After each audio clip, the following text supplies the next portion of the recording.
Hi, I'm Natalie and welcome to my studio. Thanks so much for joining me. Today I am going to make the sewing machine organizer. So that's on our website. I'll just grab my sewing sheets here. And it's a free download. Here it is. And I'm just going to go through the steps on the video because we are still sheltering in place. And I thought it's also nice for students who have already taken the class. If you're not here in Memphis, you're not taking the classes, you're welcome to join in. So for today, I'm going to need a few things. As it says on your sheet, I'm going to need my focal fabric for today. And I've chosen this one by Henry Glass. Valentine's Day is coming up, and I thought it would just be a really nice gift. And it's got these gorgeous chocolates and pretty little hearts in it. I thought that would make a fun gift to a sewing friend of mine.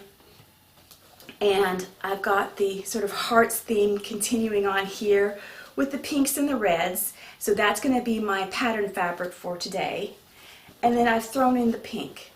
So I've just sort of pulled the pink from this pink and I pulled it over to here. For today, I will just need a fat quarter. If you don't know what that is, please circle back to the video on Textiles Talk. It explains what fat quarters are. So I have a fat quarter of the plain fabric and a fat quarter of my patterned fabric.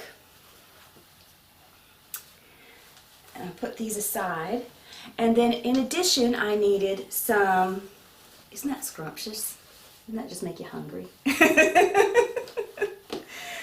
So, and then this has such pretty words on it. I want to use this on the bottom of her pin cushion. It says things like love and bliss and sweet and just, it's just nice. It's just nice. And then chocolate is covered strawberries. Yum. Alrighty, so I've got my fat quarter of my pattern fabric, fat quarter of my solid fabric, and then I've got my 2.5 inch strip. It's already cut out. And then for a little bonus trick, I've cut out another piece of fabric, which is 4 inches by 18. So I've got just another piece of fabric here. And then, as it says in the instructions, you will need some rubber shelf liner. And this is 6 inches, 7. I've cut it. And then it'd be by 18. So I've got all my pieces of fabric put aside. And then you also needed a piece of interfacing. Now, interfacing, I've already fused mine on. A little bit of phrase here. I've already fused mine on. And basically how fusible interfacing works is on one side, I'm not sure if you can see, it's got these shiny little dots, and on the other side it's matte. This side with the shine that's shiny has glue on it. So I just take my iron, and I've got my little pad here underneath, and I just quickly hit that with my iron, and that'll just stick in place. So that's what it does. It fuses two pieces of fabric together. That's why it's sometimes simply referred to as fuse. It really means fusible interfacing. So I've got this piece all prepared. Okay, so I have folded my fabric and sewn down the side. That's with the pretty side up. And now I'm going to turn the whole thing over. And you'll see that the sewing has created a ridge here. I'm going to take the shelf liner and place it so that it rests against the ridge. Then I'm going to take some pins and I'll carefully pin it so that the edge, this rough edge of the shelf liner, is enclosed by the ridge.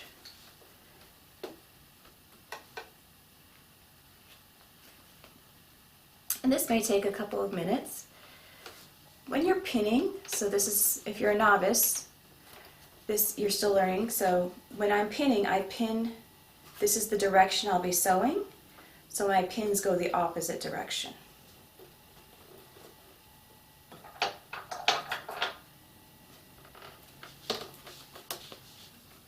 And I have to lift the fabric because it does not want to pin through the rubber. my pins don't want to go through the rubber, so I'm just lifting the fabric a little bit, but trying to keep everything neat and even. And honest to goodness, if you are pinning it and it looks a little wonky on that side, remember it's going under the machine. No one will see it. You can straighten it out before you sew it, but if it sews a little bit unevenly, it's just practice and it's going to look gorgeous. So I'm going to probably put one more pin in between here and definitely one at the end, and then we'll start sewing.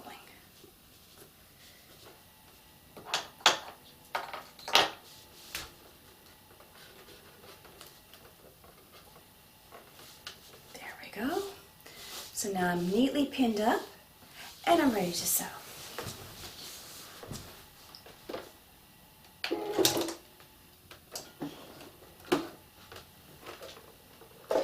My stitch length is 2.5, which is the sort of normal stitch length, and then I've got my needle set to the left, which is probably where your machine does it normally, but if you have a machine that starts on center with the needle in the center, you'll need to move your needle to the left, and I'm sewing with the edge of the fold to the edge of the foot. So we sewed edge of the fabric to the edge of the foot, and now we're sewing edge of the fold to the edge of the foot. So I'm trying to always use something very visual, something that I can see easily, which is to say the presser foot, and its nice long crisp edge as my guide while I'm sewing. And as long as I keep my presser foot on that cotton fabric, it'll sew through. If I swerve over towards the rubber, and you might, just lift it up. I'll show you what to do. So I would lift my needle, lift my presser foot, and then just wiggle the fabric over until it's nice and neat where you need it to be. Remember, nobody's looking underneath your sewing machine.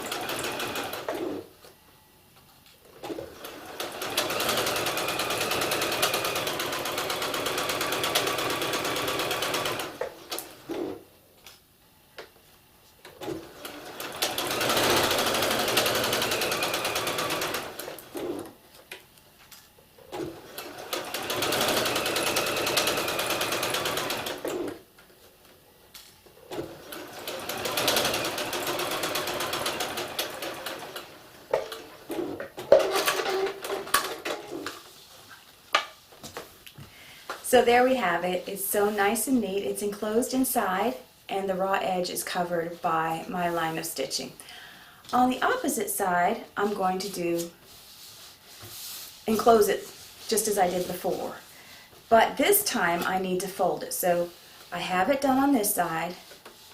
Now I'm going to use the rubber as my guide. So before I used the ridge as my guide, now I'm going to use the rubber as my guide. I will fold the fabric up and over and enclose my rubber.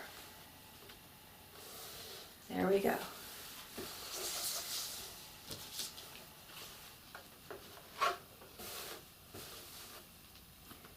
And again, I'm just going to smooth it a little bit and pin.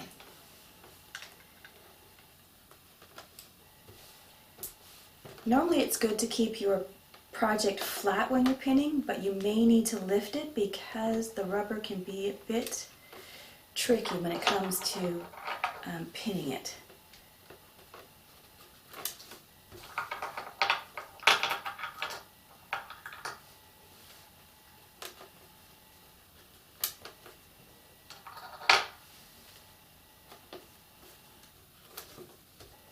And I think just one more.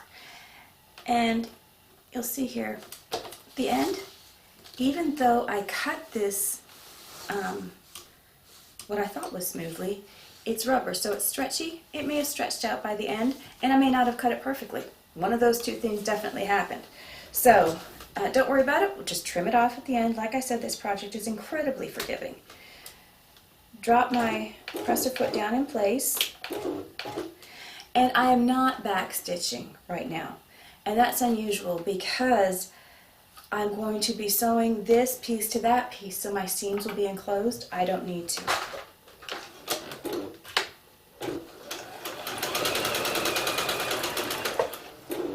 Edge of the fabric to the edge of the foot.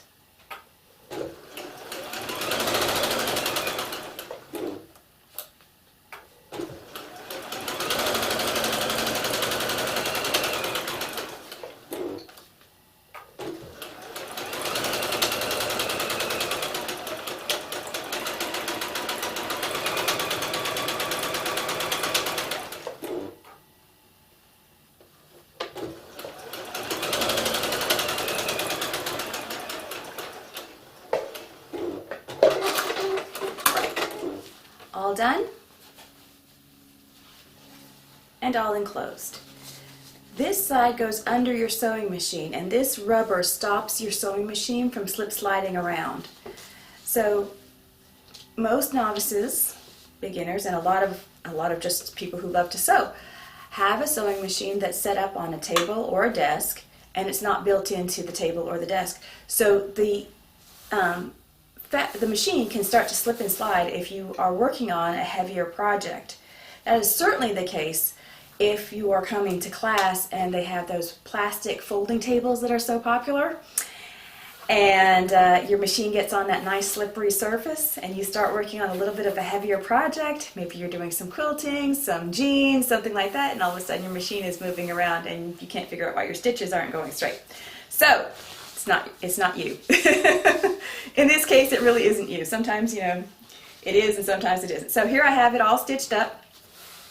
I could add another row of plain stitches. In fact, I will, just as practice.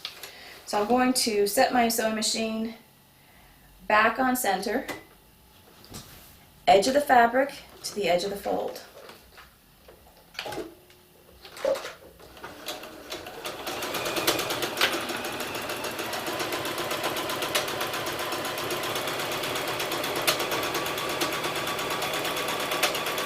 Again, remember to keep your foot off the rubber liner because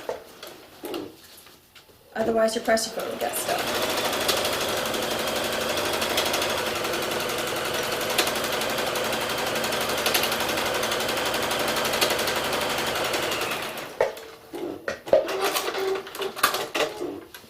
There we go. All neatly stitched up and ready to go. Okay, so I've had my fabric here, and you can see the rubber lining is on the back, and here's my strip. So I made a little mistake, and I've got my fabric folded in to enclose the raw edges on the rubber, but I'm just going to double check now and verify. So I can see that my top fabric is bigger than my lower fabric, and my strip is cut the correct length. So this time I'm going to get it right. Here's my strip. Right, so now I'm going to verify the direction of my hearts because I want to make sure that my hearts are facing the right direction. So I'm going to lay it flat, fold it up, and check my hearts to make sure this time they're facing the right direction. There we go. Okay. All right. And then now I'm just going to add a few little pins and just to stabilize myself and smooth the fabric. And it's a good idea to use a few pins as you're preparing this project. And now sew with the edge of the fabric to the edge of the foot. Right.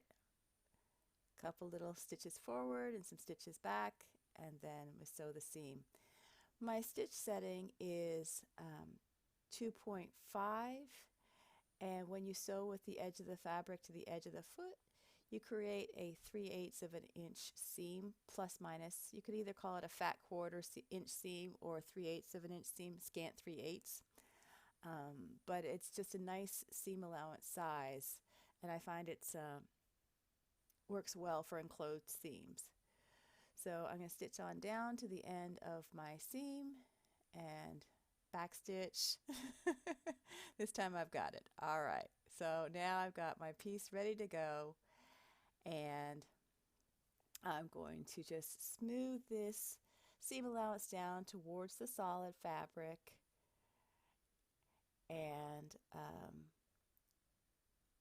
double check that my fabric is ready to go. So I'm just going to quickly hit this with, there we go. That's what it's supposed to look like. Now I've got this other strip of fabric here, and I'm going to use this as a bonus. You don't have to do this, by the way. This is just if you want to add a second row of pockets. So I'm kind of redeeming myself here by giving a little bonus information. And I'm sewing again with the edge of the fabric to the edge of the foot, and I'm just going to create a nice long row of stitches. And that row of stitches is just to stabilize. It's basically like a row of stay stitching that I'm creating. I didn't bother to backstitch at the beginning, and I won't backstitch at the end because it's basically a line of stay stitching, or almost like a basting stitch. Not quite a basting, but a stay stitching. All right, so that's sewn down, and now all I need to do is use that row of stitches as my guide so that I can fold the fabric over neatly. And I'm going to actually want to press this with my iron. And so just use this, and I fold it along my previous stitching line, and I'm ready to start pressing. Okay, so I've finished up my strip of chocolates. Nice crisp edge on the side, nice fold here.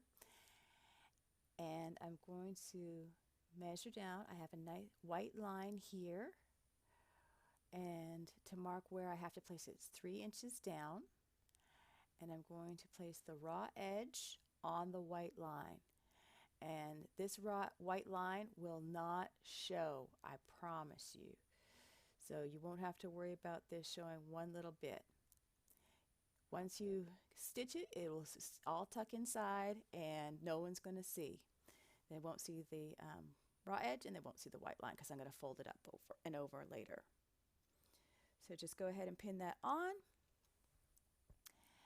and that'll just stabilize the sewing, keeping that raw edge right up against the white line, and we'll create a 10 pocket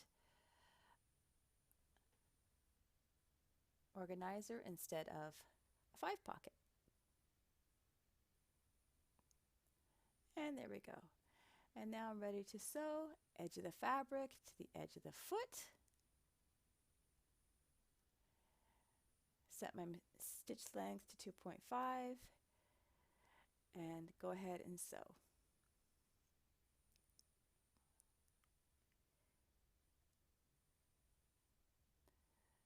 I like to remove the pins as I'm sewing just to prevent the machine from hitting them. It's just a personal choice. I know there are people who sew right over their pins, and that's up to you. If you are going to do that, make sure that you're using very fine pins, such as quilting pins, long thin pins like quilting pins, or silk pins, something like that, to make it easier for your machine to skip over them, because the machine only has 2.5 millimeters, and that's not much margin for error. Okay, so I've got too much fabric here, so I'm going to just take my scissors and lop it off. There we go. And now I'm just going to fold this up and enclose everything. There we go. All the ugly stuff is on the inside. Nice and neat. Okay. Now that I've got that smoothed down, I'm just going to hit it with the iron, take a quick press, so that when I sew my pieces together, it sits nice and neat. And it's good to have a little mini iron next to you. And all I'm pressing on, by the way, is about 4 sheets of cardboard, I guess, cardstock. and it's thick enough because I'm using a low temperature on my iron. It's not too hot, and I'm only hitting it for a couple seconds. So it protects the wood beneath just nicely for me. And that's what I use as a press pad beside my machine. So now I'm going to take a safety pin, and I'm going to use a safety pin to pin the fabric up so it doesn't flop over while I'm sewing. And the reason I'm using a safety pin is because I'm going to need to turn this whole project right side out after I'm done sewing it. And when I reach inside, I don't want to prick my finger. So I've got my top fabric. Finally, we're almost done here. And I'm going to place the top fabric over the lower fabric, pretty sides together, lining up my edges, and then I'm going to pin all the way around. So to stabilize myself, I'm just going to double check, verify my edges are fairly even, and it's okay if I'm off a little bit on that side, but I want to make sure that I am not off on the top where you'll see it. So 3/4 of this is going to be underneath the machine, and one part of it is going to be showing. So the part that's going to show is the part that has to be even. So I'm just going to place a few pins around the edge. Okay, so I've got a project all pinned up, and I'm ready to sew, and I'm just looking at this line here on the top, and because I'm sewing with a fabric that is sort of black and white, you can see here it's like white and black, stark contrast. So I need to make sure that I'm going to sew right along that edge. You won't have these worries, but I'm just explaining what I'm doing. So I'm going to sew right on that black line, and it's very similar to what you did before. So I'm going to aim to have that line right down the middle of my presser foot, right at the needle, just like you did when you did your practicing with successful stitches, if you're following along through the novice program. And if you're just following along to make yourself a nice organizer, then that's okay too. And practicing stripes is a great way to practice your straight stitch techniques. So I'm going to just kind of start and aim for the middle. Keep my eye on the stripe and never on the needle. So aiming my stripe down, and I'm going to start to sew. And just like when you're driving, you don't stare at the lines on the road, don't stare at the needle. Make sure that you're looking at the stripe and where you want it to go, not where the needle is, because that will, by the time the needle hits the fabric, it's already too late. So you need to kind of look ahead and aim to make sure that the line that you're stitching is going straight down the middle. And I've got a magnifying lamp. Okay, so I need some scissors because I have to trim my corners. There we go. So see, I've got a row of stitches on the top and a row of stitches coming down this way, and I want to cut so that I don't cut through my stitches. Don't cut through the stitches. So clip each corner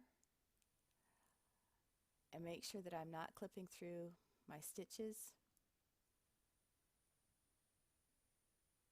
and trim off the corners so that when I turn it inside out, the corners are nice and crisp. Just be careful. I'm using big scissors, and normally I would use snips for this. So here we go. All right, so I'm going to put my hand inside, and I'm going to turn the whole project right side out, just like turning a t-shirt right side out when you're doing the laundry. There we go. And I'm going to pull it.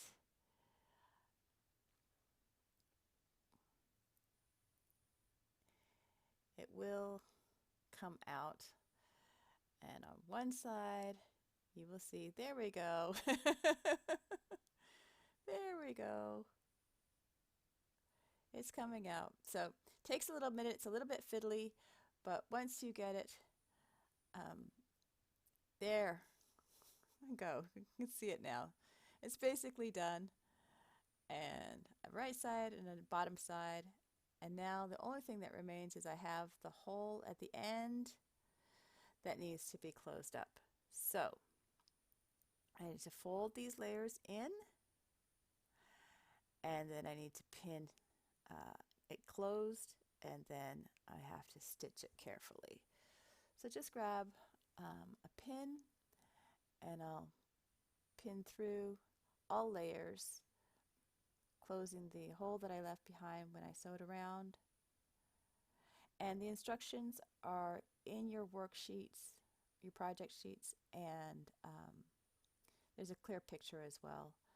But I stopped with about, I don't know, maybe 7 or 8 inches, and I'm just going to close that opening up and just make sure my corners are nice and crisp. And I'm going to sew with the edge of the fabric to the edge of the foot. However, what I'm going to do is I'm going to shift the needle over so that the needle is right near the toe of the presser foot. So I'm just going to move that needle over just a little bit till it's as far over to the right as I possibly can get it.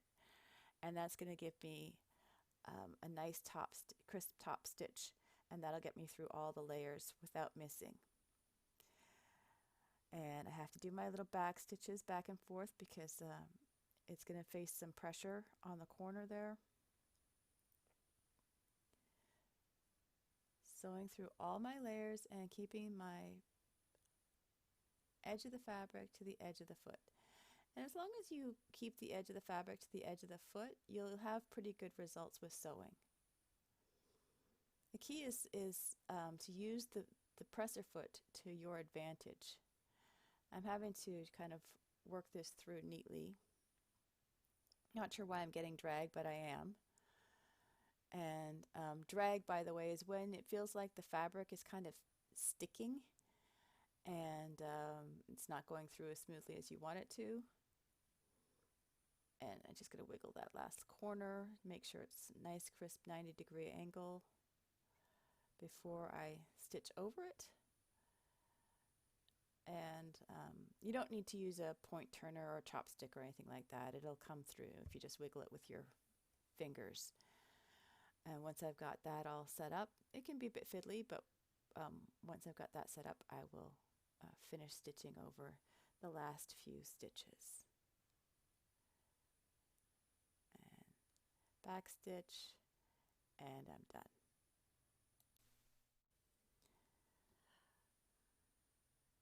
Okay, so to do my markings, I'm going to need my mobile device. There are actually no exact measurements in your book because everybody has a different size mobile device. So just put your mobile device underneath the fabric after it's been folded and use a dressmaker's pencil to mark the two sides. So I've just wrapped it nicely, make a little tick mark with my dressmaker's pencil, and then that way I can see where I need to make my line.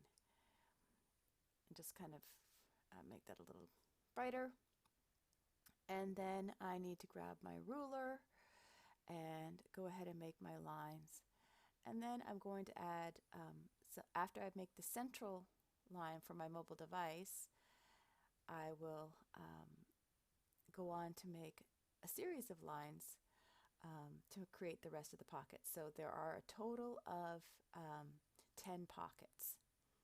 So you see I've got it all marked up, and I'm getting ready to stitch. My lines are 1.5 inches apart for the first 2 pockets, and those pockets are really great for putting things in like extra presser feet, my big presser feet, and my seam ripper, which I'm always going to need, and a little box of pins if you want to, or you can keep it in your pin cushion because I prefer to use a pin cushion. And so I'm going to start sewing here, and I'm going to sew back and forth. So I need to sew these quite firmly because the pockets are going to take a lot of strain over the years. And I'm going to stick things in them like seam ripper and maybe even some scissors And so I need to make sure. So I'm going back and forth maybe 4 or 5 times, which to make sure that the ends of the pockets and the tops of the pockets don't fall out. So this is just like it was in practice.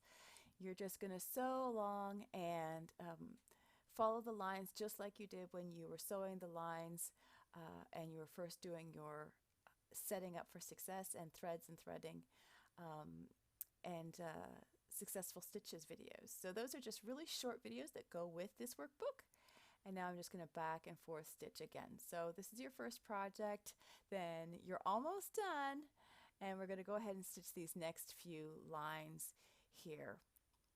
But before I do that, I need to close off the end. So I sewed the first line first, and now I'm going to close off the end by sewing edge of the fabric to the edge of the foot.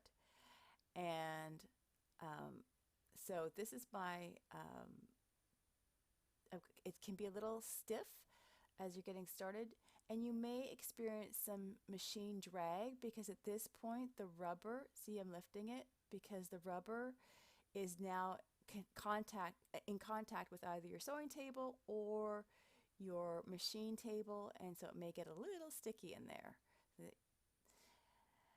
Okay, so that's it. I'm done sewing all my pockets, and all I have left to do is sew this last little bit. And I'm turning it around because I don't want to have too much bulk in the harp of the machine. So just straightening out that last pocket corner, and there it is. It's all sewn up. So if you enjoyed this video, please like and subscribe. I appreciate you. Thanks so much.